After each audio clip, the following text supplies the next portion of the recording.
अब इसका प्रूफ नहीं आता है।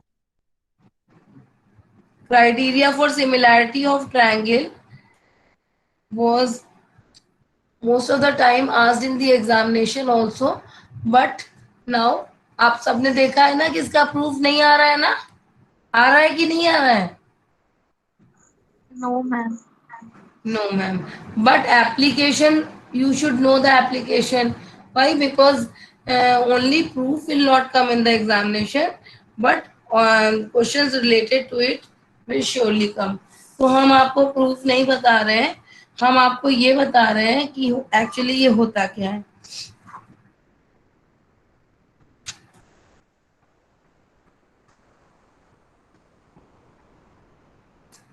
इसमें मान लीजिए ये ट्रायंगल है ए बी सी और ट्रायंगल पी क्यू आर है।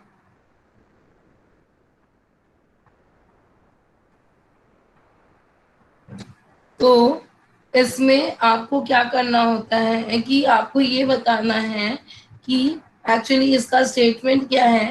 इसका स्टेटमेंट है थ्योरम 6.3, देखिए आप। If in two triangles the corresponding angles are equal, then their corresponding sides are proportional and hence the two triangles are similar. ये ये आपका है। Let me see whether it is coming in the examination. एक बार आप लोग भी देख लीजिए। मुझे लग रहा है कि ma'am area of similar triangles हटा है, थ्योरम 6.6।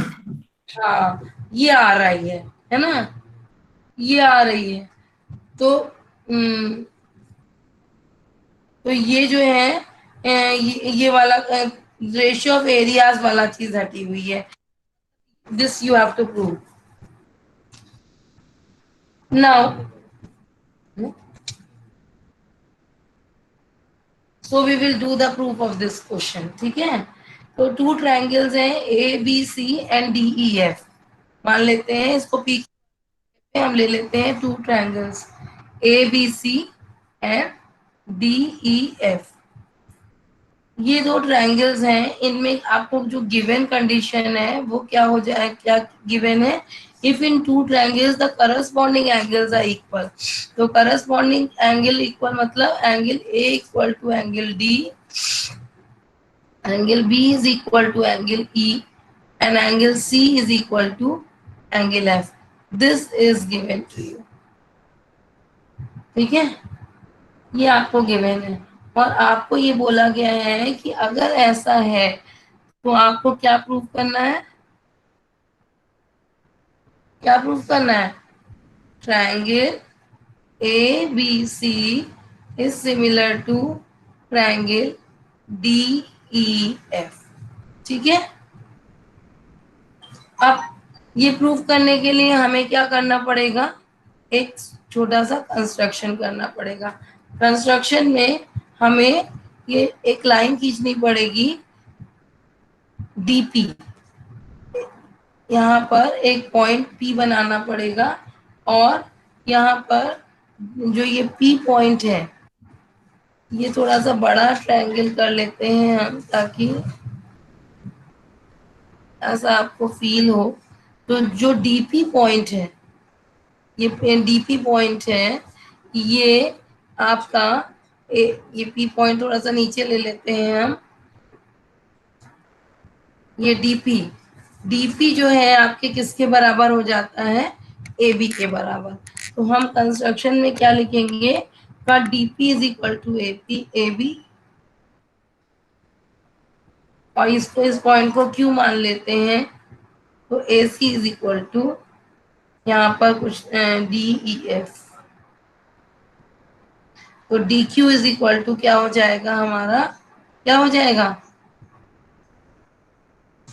AC। ऐसे ही। अब ये जो है प्रूफ कर रहा है। प्रूफ प्रूफ करने में हम क्या लेंगे? कौन कौन से दो ट्रायंगल लेंगे? ए बी, ये वाला और ये वाला। इन triangle A B C, triangle D P Q. ये ट्रायंगल ए बी सी और डी पी क्यू है, इसमें हमको क्या करना होगा बताइए?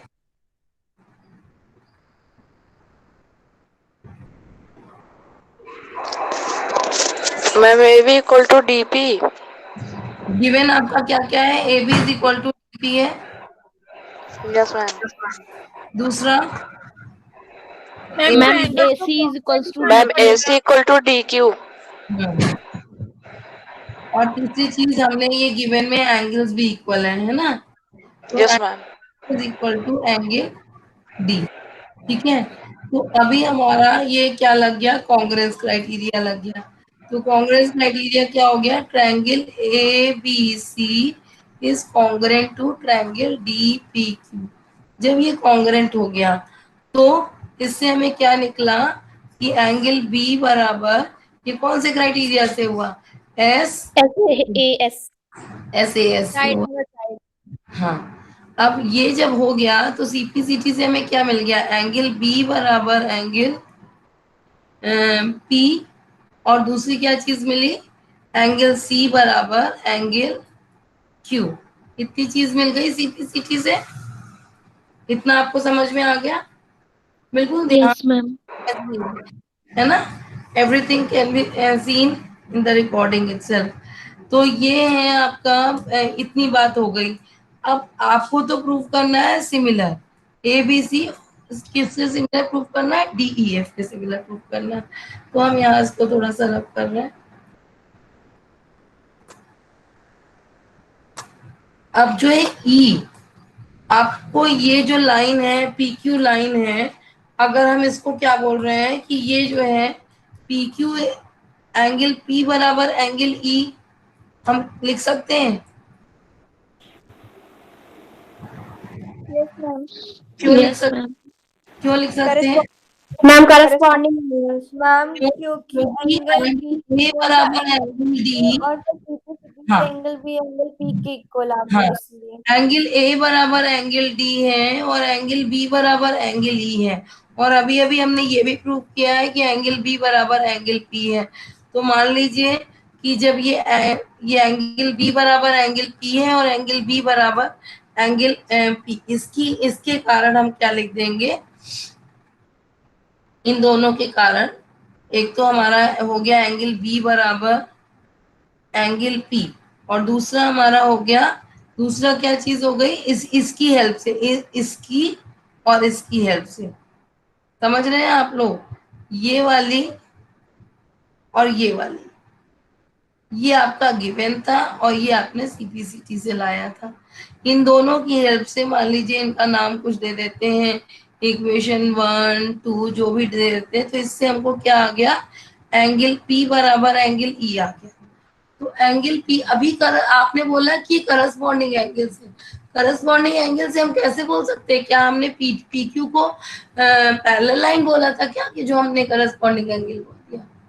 अब क्योंकि एंगल पी बराबर एंगल ई है, तो हम लिख सकते हैं कि ये क्या हो जाएंगे?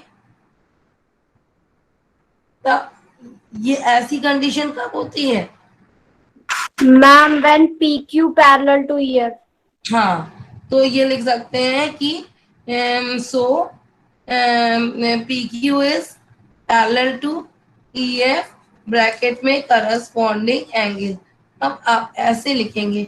आप अगर यहाँ लिख देंगे, अगर एंगल पी बराबर एंगल ई और करस्पॉन्डिंग एंगल, तो इसका मतलब क्या होता है कि already we know that P Q is parallel to E F. तब इस बात का तो कोई मतलब ही नहीं रह जाता है, तब तो हम डायरेक्ट ऐसा लिख सकते हैं। तो ये बात आप मेरी समझ गए हैं? Yes Yes, ma'am. ma'am. ठीक है, Yes, अब ma'am. अब आप देखिए कि जब इतना हो गया, तब अगर ये P Q parallel to E F आ गया, तो हमारे पास वही बीपीटी वाला काम हो गया। बीपीटी का यूज कर सकते हैं ना? Yes, ma'am. बीपीटी का यूज करेंगे तो यहाँ क्या आ जाएगा? डी। अब इसको हम छोड़ देते हैं क्योंकि हमारा इससे इससे हमने इसको दे दिया। ऐसे ही सिमिलरली क्या हो जाएगा? क्यू बराबर एफ हो जाएगा। ये क्यू बराबर भी एफ हो गया ना। तो जब ये पैरेलल लाइन हो गई तो हमारा बीपीटी लग गई।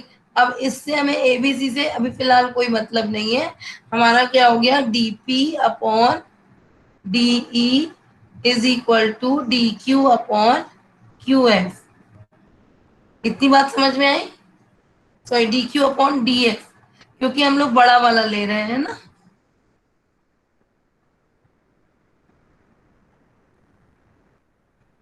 ठीक है, इतनी बात आपको समझ में आई है? Yes ma'am. Yes ma'am. पक्का? अगर कुछ डाउट है तो बताइएगा। अब हम आगे बता रहे हैं आपको कि इतनी बात हमको इससे निकल आई। तो अब डीपी बराबर, तो इसको जो है डीपी को हम किसके बराबर ले सकते हैं, ए बी के बराबर ले सकते हैं, Yes, ma'am. Yes ma'am. क्योंकि हमने ऑलरेडी पहले ही कंस्ट्रक्शन में डीपी बराबर ए बी लिखा था बाय कंस्ट्रक्शन। लिख भी लीजिए आप।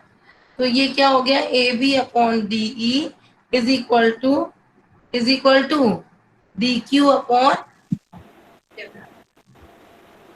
ठीक है, D Q upon D F की जगह पे हम क्या लिख दें, AC upon DF। AC upon D Q F. E upon D F, A C upon D F हो गया। अब A C upon D F हो गया, तो अब आप देखिए कि ए बी ए सी को हम और भी कुछ, इस चीज को हम कुछ और लिख सकते हैं क्या, मतलब ये जैसे ये हो गया, ये इतना हिस्सा आपका आ गया कि A B upon D E is equal to A C upon D F. तो सिमिलरली हम इस इधर वाली लाइंस को भी ले सकते हैं, रेशियो इसके भी इक्वल हो सकता है बीसी अपॉन ई एफ। मतलब ट्रायंगल के सारे साइड्स के रेशियो एक दूसरे से इक्वल हो, बीसी अपॉन ई एफ भी लिख सकते हैं। तो ये हो जाएगा इन दोनों को अगर हम देखते हैं 3 4, तो from 3 and 4 we get A B upon D E is equal to C A. Actually ये क्या हो जाएगा, A B upon D E is equal to क्या हो जाएगा, ये हम ले लेते हैं, is equal to B C upon F D is equal to B C upon E F. तो शायद आपको थोड़ा यहाँ पर कह रहा है कि अगर दो ट्रायंगल्स में करस्पॉन्डिंग एंगल्स इक्वल हैं तो उनकी करस्पॉन्डिंग साइड्स प्रोपोर्शन में होंगी। अगर ऐसा है तो दोनों ट्रायंगल सिमिलर होंगे। तो ये साइड्स प्रोपोर्शन में हो गई, और हमारा गिवन क्या था, एंगल ए बराबर एंगल डी, और एंगल बी बराबर एंगल ई, और एंगल सी बराबर एंगल एफ। इतना सब कुछ है। तो triangle A B C is similar to triangle D E F. एक बार और समझा दें। मैम एक डाउट था। हाँ बोलो ना बेटा। मैम वहाँ पे डीपी अपॉन डीई क्यों लिख दिया, हम लोग को तो पीई फिर लिखना चाहिए था ना। Yes ma'am. कहाँ पर? मैम वो जो आपने बॉक्स में लिखा है साइड में ट्राइंगल के नीचे, मैम डीपी अपॉन डीई लिखा है आपने, डीपी अपॉन पीई लिखना चाहिए था ना। क्योंकि हमने पूरे ट्रायंगल को लिया है। देखिए यही बात हम आपको बताना चाह रहे हैं कि अब हम उस चीज से हट रहे हैं कि हमें ये चीज देखनी है कि अगर हमने डीपी अपॉन पीई भी लिख सकते थे, लेकिन अगर हमने डीपी अपॉन डीई लिख दिया, क्योंकि हमें डीई के बारे में पता था और हमें यहाँ पे प्रूफ भी करना है उस हिसाब से, तो डीई अगर हमने लिया है तो हमें डीएफ लेना है। बस छोटी सी बात इतना हमें जानना है। अगर हम डीपी अपॉन पीई लेते तो हमें क्या करना था कि इधर आ जाता D Q upon Q F आता। समझ में? मैम हाँ। मैम जो ट्रायंगल DPQ है और DEF अगर वो दोनों सिमिलर हो जाएं तो भी तो ये हो सकता है DPT से। तो सिमिलर कैसे हो जाएंगे? बताइए आप। मैम ए क्राइटेरिया से। वो क्राइटेरिया तो अभी तक आपने पढ़ा ही नहीं, तो आप कैसे लगा देंगी? Yes ma'am. अभी देखिए, अगर आपको चलना आता नहीं और बिना चलना आए आप कूदना तो नहीं सीख जाएंगी ना। Yes ma'am. तो तभी आपको आएगा जब आप चलना सीखेंगी। तो अभी तो हमने ऐसा कुछ, अभी तो हमने सिर्फ आपको दो बीपीटी पढ़ा है और कन्वर्स ऑफ बीपीटी पढ़ा है, इतना ही पढ़ाया है ना, इतना ही पढ़ाया है ना। कुछ यस मैम। बच्चे तुरंत छोड़ देते हैं, जैसे इसमें से राहुल शर्मा भी एक बच्चा है, लगातार मीटिंग छोड़ रहा है। This is not good. चलिए, मैं एक बार, अगर आप चाहते हैं कि मैं दोबारा से समझा दूं तो मैं इसको रफली एक बार समझा सकती हूँ। क्या आपको, आप दोबारा समझाऊं कि समझ में आ गया है? मैम एक बार थोड़ा समझा दीजिए। हाँ, तो हम आपको एक शॉर्ट उसमें समझा रहे हैं कि देखिए,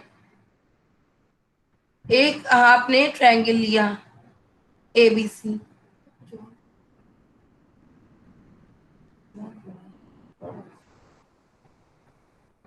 एक आपने ये बड़ा सा ट्रायंगल लिया। अब इस सिमिलर ट्रायंगल में क्या होता है, इसमें दिया हुआ क्राइटेरिया है कि इन टू ट्रायंगल्स, ये जो आपका बेटा क्राइटेरिया है ना श्रेया, यही है क्राइटेरिया। जब ए क्राइटेरिया यही है, इसे ए क्राइटेरिया ही बोलते हैं। जो सिमिलैरिटी ऑफ ट्रायंगल का क्राइटेरिया है, इसका इसका नाम ए क्राइटेरिया ही है। क्यों क्यों समझ गई समझ गई। तो जो क्राइटेरिया आप प्रूव कर रहे हैं, वही क्राइटेरिया आप अप्लाई कैसे करेंगे? इसी क्राइटेरिया को तो हम प्रूव कर रहे हैं कि लिखा है कि ये दो ट्रायंगल्स में अगर करस्पॉन्डिंग एंगल्स इक्वल हैं, यही तो एक क्राइटेरिया है कि करस्पॉन्डिंग एंगल्स, सब एंगल्स एक दूसरे के इक्वल हैं, तो triangle A B C will be similar to D E F. ये है ए क्राइटेरिया, इसे बोलते हैं ए क्राइटेरिया। ए क्राइटेरिया क्यों बोलते हैं? ए भी आपको बोल सकते, मतलब ये कि ये तो आप खुद से समझिए कि अगर कोई भी दो ट्रायंगल्स में, मतलब मान लीजिए ये इसके बराबर है, ये इसके बराबर है, तो ऑटोमेटिकली ये इसके बराबर होगा। इस बात से तो आप सहमत होंगे ना यस मैम। कि अगर ये 60 है और ये 60 है और ये 50 है, तो ये 50 है, तो 6 5 11, और यहाँ पर कितना आ जाएगा? 70 हो जाएगा 70। ऑटोमेटिकली। तो इसको ए क्राइटेरिया लिखने की जरूरत नहीं है, सिंपली ए क्राइटेरिया लिख देते हैं। ठीक है, तो ये यही ऑलरेडी ए क्राइटेरिया होता है। तो हमें गिवन रहता है, गिवन है आपके पास कि ये एंगल्स इक्वल हैं, तो साइड्स आपकी हमें प्रूव करना है कि ट्रायंगल आपका सिमिलर होगा। ये आपको ये आपका प्रूफ है, ये टू प्रूव में ये है। समझ में आ गया? गिवन में क्या है आपका? एंगल ए बराबर एंगल डी, एंगल बी बराबर एंगल ई, और एंगल सी बराबर एंगल एफ। ये आपका गिवन चीज है। इतनी चीज गिवन है, तो आपको सिंपल सा एक कंस्ट्रक्शन कर देना है। कंस्ट्रक्शन ये करना है कि आपने एक लाइन खींची डीपी, जो कि ए बी के बराबर है। ठीक है, और उसके बाद जब आपने डीपी ए बी के बराबर वाली लाइन खींच ली और डी क्यू ए सी के बराबर खींच लिया, तो क्या हो गया? A B is equal to, क्या आ गया? डीपी आ गया, और A C is equal to D Q आ गया। अब जब ये आ गया और एंगल ए बराबर एंगल डी दिया था, तो ये कॉन्ग्रुएंट हो गया था। Triangle A B C is congruent to triangle D P Q by SAS criteria. और जब ये हो गया, तो हमारे ये वाला एंगल, एंगल P बराबर एंगल B और एंगल Q बराबर एंगल C, हमारा CPCT से आ गया। अब ऑलरेडी हमारे पास क्या गिवन है? एंगल B बराबर एंगल E, और यहां से हमने इसको प्रूव कर लिया। ये हमें गिवन था। इन दोनों के कारण हमको क्या मिल गया, एंगल ई बराबर एंगल पी बराबर एंगल ई। ये कब पॉसिबल है, when these two lines are parallel, तो therefore dpq is parallel to ef, ठीक है। और ये क्या हो जाएगा, और ये हो गया, तो इसका मतलब है angle P and E R corresponding angles, ठीक है। समझ में आ गया है इतनी बात। अब यस मैम। तो अब Yes, ma'am. सीपीटी को अब बीपीटी लगा देंगे बाय बीपीटी। ये हमने इस बार छोटा वाला नहीं लिया, उसके पीछे हमारा रीजन ये है कि हमें तो ये पूरे पूरे ट्रायंगल को सिमिलर बनाना है। तो अगर हम इतना ऐसे ऐसे लेंगे तो हमारा पी का काम खत्म हो गया, तो अब हमारा पी से कोई मतलब नहीं है, इसलिए हम इसको लेंगे। डीपी बराबर ए बी है, तो जहां जहां डीपी और डी क्यू होगा वहां पर हम ए बी और ए सी रख देंगे और हमारा प्रूव हो जाएगा। तो बाय बीपीटी हम ये कर देंगे, डीपी अपॉन, समझ गया हमने क्यों ऐसा लिया था। Yes ma'am. हाँ, डी क्यू बराबर डी एफ। अब जो है डीपी की जगह पे हम क्या रख देंगे, ए बी, और डी क्यू की जगह पे क्या रख देंगे, ए सी, रख दिया हमने। और सिमिलरली हम ये भी लिख सकते हैं कि बी सी, ये यही चीज ये हो गया ना, A B upon D B, A B upon D E is equals to B C upon E F. तो हमारी ये तीनों साइड प्रपोर्शन अगर हो जाती हैं तो क्या कहलाता है, अगर अगर आप बताइए कि हमारी ये साइड इसके प्रपोर्शन में है, A B upon D E is proportion to A C upon D F is equal to B C upon E F, तो triangle A B C will be similar to triangle D E F. हो गया, yes ma'am. समझ में आ गया। Yes तो ma'am. इसका proof Yes, ma'am. क्या है, और ये आपको जो है एंगल क्राइटेरिया, ए एंगल का जो क्राइटेरिया है ये हमारा, हम लोग एक बार करके देख लेते हैं। ये तो हमको ए की हेल्प से हमने इसको क्या किया, सिमिलर प्रूफ किया। अब कोई चीज सिमिलर, ये बात अच्छे से समझ गए। अब बस इसका एप्लीकेशन और प्रूफ दोनों ही इंपॉर्टेंट है, ठीक है। तो अब हम लोग इसके प्रूफ के बाद बाकी चीजों को हम लोग, बाकी क्राइटेरियाज को सिर्फ समझेंगे। दूसरी थ्योरम है 6.4। देखिए आप लोगों ने जो 6.4 थ्योरम है बुक लिए हैं कि नहीं आप लोग, लिए मैम। ए बी सी और डी एफ, इसमें क्या थ्योरम कह रही है बताइए। ये कह रहे हैं कि अगर दो ट्रायंगल्स ए बी सी और डी एफ ऐसे हैं जिनकी साइड प्रपोर्शन में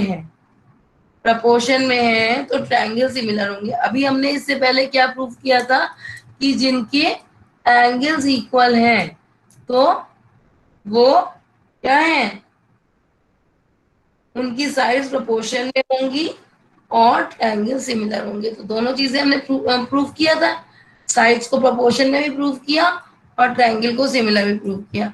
अभी आपको ऑलरेडी गिवन है कि आपकी ये साइड्स प्रोपोर्शन में है,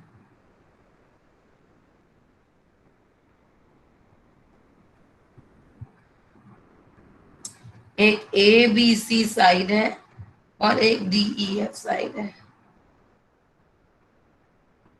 ये ऑलरेडी प्रपोर्शन में है। तो जब ये ऑलरेडी प्रपोर्शन में है मत, तो इसका मतलब क्या हो गया आपको गिवन में, हम इसको एप्लीकेशन इसका आपको बिल्कुल ध्यान रखना है। अगर कभी भी ऐसा कोई क्वेश्चन है जिसमें आपकी साइड्स प्रपोर्शन में है तो वो क्या हो जाएगा, वो ट्रायंगल सिमिलर हो जाएगा, ठीक है। ठीक है। अभी आपने जो बीपीटी वगैरह या कन्वर्स ऑफ बीपीटी पढ़ा था, उसमें आपने पढ़ा था कि साइड्स प्रोपोर्शन में है तो वो लाइन क्या हो जाएगी, पैरेलल हो जाएगी, ऐसा पढ़ा था ना। Yes ma'am. अब यहाँ पर डायरेक्ट बात कर लेते हैं कि अगर ये सारी साइड्स एक दूसरे के प्रोपोर्शन में है तो ट्रायंगल सिमिलर है। तो इस बात को हम अपनी जगह जगह पे यूज करेंगे।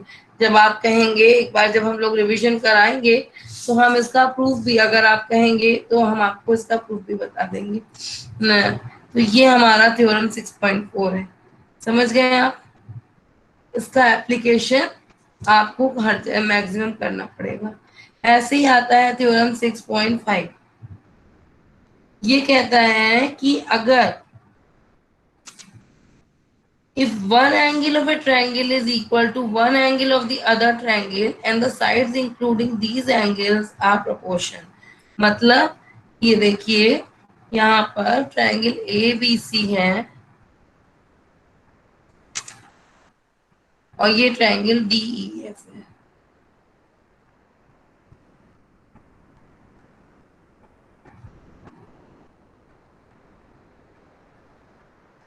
अब इसमें हमको गिवन क्या है ये देख लीजिए, because you should very well know what is given. Given नहीं पता तो आप नहीं कर पाएंगे। एंगल ए बराबर एंगल डी गिवन है, और क्या गिवन है, equal to one angle of the other triangle and the side including the angles। Angle A से इंक्लूडिंग साइड कौन सी है, ए बी और ए सी है, और एंगल डी से इंक्लूडिंग साइड है डी ई और डी एफ। ठीक है। तो ये नहीं कर सकते हैं हम कि अगर एंगल बी लेंगे हम, ये चीज एंगल बी के लिए भी एंगल सी के लिए भी, लेकिन हमें इस बात को ध्यान रखना पड़ेगा कि इंक्लूडिंग साइड ही लेंगे। ये बात आपको समझ में आई है। Yes, ma'am. हाँ, तो यहाँ पर हमने क्योंकि एंगल ए और एंगल डी लिया है तो हम इसकी इंक्लूडिंग साइड ले रहे हैं डी एफ। ठीक है। अगर हम एंगल बी लेते तो हम लेते ए बी और बी सी, और डी ई और ई एफ। एंगल बी लेते तो एंगल ई लेते। तो ये बात तो हमारी गिवन है। ठीक है। अब हमें प्रूफ क्या करना है कि अगर ऐसा है तो ट्रायंगल सिमिलर है। तो ये हमारा हमें, if this is given then this we have to prove, if this is given then also we have to prove triangle A B C is similar to triangle D. ये बात आप समझ गए हैं कि नहीं समझ गए हैं। Yes ma'am. इनमें आपको ए क्राइटेरिया अप्लाई होगा। ठीक है। इनको आप घर में करके देख सकते हैं। इनमें आपको ए क्राइटेरिया अप्लाई करके आपको इनको करना पड़ेगा। तो हमने थ्योरम 6.3 जो थ्योरम थी उसको बेस मानकर यहाँ पर हमने दो थ्योरम्स और जान ली, दो थ्योरम्स का एप्लीकेशन। थ्योरम 6.3 की अगर साइड्स हमारी, अगर एंगल्स हमारे इक्वल हैं तो क्या हो जाएगा, साइड्स प्रोपोर्शन में हो जाएंगी और एरिया सिमिलर हो जाएगा।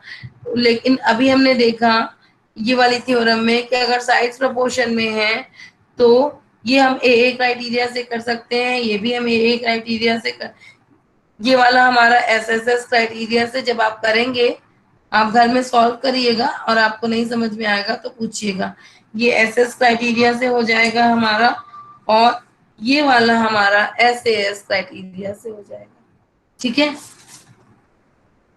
तो अब हम आ जाते हैं एक बहुत अच्छी सी बात, मतलब अब एप्लीकेशन पे पूरी तरह से आ जाते हैं।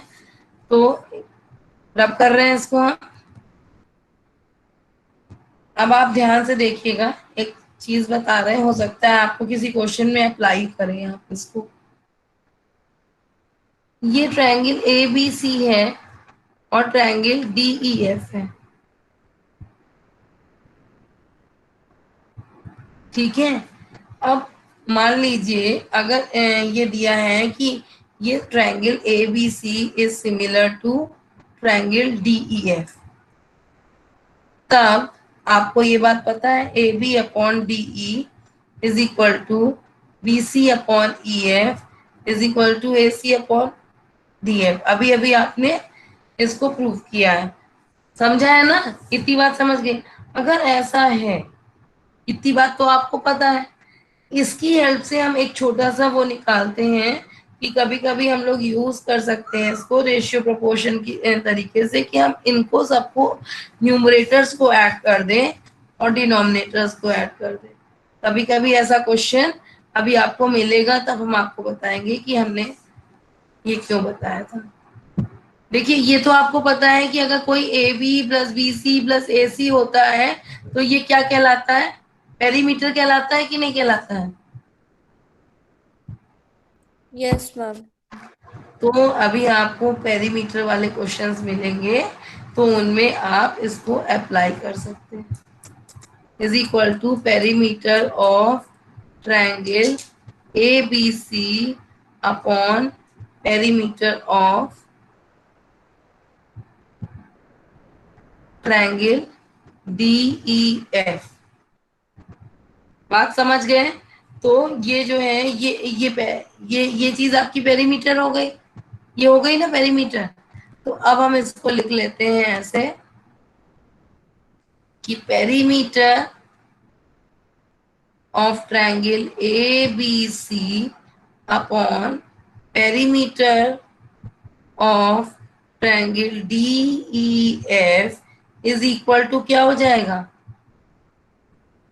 A B upon D E is equal to BC upon EF is equal to AC upon DF। बहुत सारे बच्चे ऐसा प्रतीत हो रहा है कि पहले से कर चुके हैं, जैसे श्रेया ने बोला ए क्राइटेरिया। तो क्या ऐसा कोई क्वेश्चन पेरीमीटर वाला सामने नहीं आया अभी तक आपके? नहीं आया है तो आएगा, ठीक है? तो ये बात समझ गए आप लोग? ये मैम मेरी इन्हीं साइड्स का एलसीएम नहीं लेंगे? नहीं, एलसीएम नहीं, ये हम लोग कहीं कहीं क्वेश्चन में अप्लाई करेंगे, इस बात को ध्यान रखिएगा, ठीक है? समझ गए आप? इसको हम लोग, हाँ, कोई कुछ कह रहा है?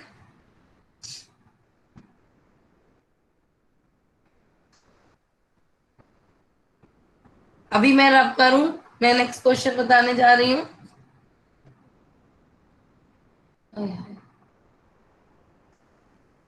अभी एक नेक्स्ट क्वेश्चन है कि अगर ए ट्रायंगल पी क्यू है, आज प्लीज लास्ट टाइम है, आप लोग टेस्ट दे लीजिए, अदरवाइज आपका कुछ बहुत बड़ा नुकसान होगा, तो फिर मत कहिएगा मुझे। और नेक्स्ट टाइम से मैं आपको ऐसे ऑप्शंस नहीं दूंगी जिसमें टाइम लिमिटेशन हट जाती है, उसमें हमारे अच्छे बच्चों का बहुत नुकसान होता है। इसमें गिवन है if P Q is parallel to RS, then prove triangle POQ is similar to triangle SOR। ये प्रूव करना है, क्या आप लोग प्रूव कर पाएंगे?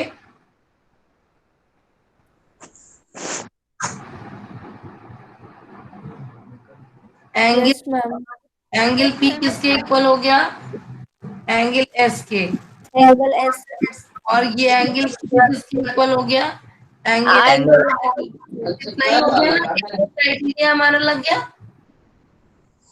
एंगल तीसरा एंगल और तो है, लेकिन हमें मैम क्या जरूरत है? तीसरा एंगल तो दिखता है हमारा, लेकिन हमें कोई जरूरत है? हमारे दो ट्रायंगल से काम चल जाता है, तो हम लिख देते हैं triangle POQ is similar to triangle SOR by AA criteria, ठीक है? और ये दोनों कैसे हुए थे? ऑल्टरनेट इंटीरियर एंगल थे, ठीक है? और ये वाला क्या था? वर्टिकली ऑपोजिट एंगल, ठीक है ना? Yes ma'am. तो ये तो था आपका इंट्रोडक्टरी पार्ट, बहुत कम रहता है टाइम, पढ़ाने के लिए। अब लेकिन आपकी जस्ट इसके बाद भी टाइम है क्या? एक छोटा सा क्वेश्चन बताती हूँ क्योंकि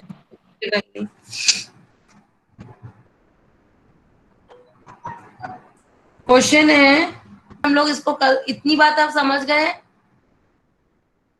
इतनी बात समझ? Yes ma'am. चलिए गड़बड़ होती है। Yes, okay ma'am. बाय।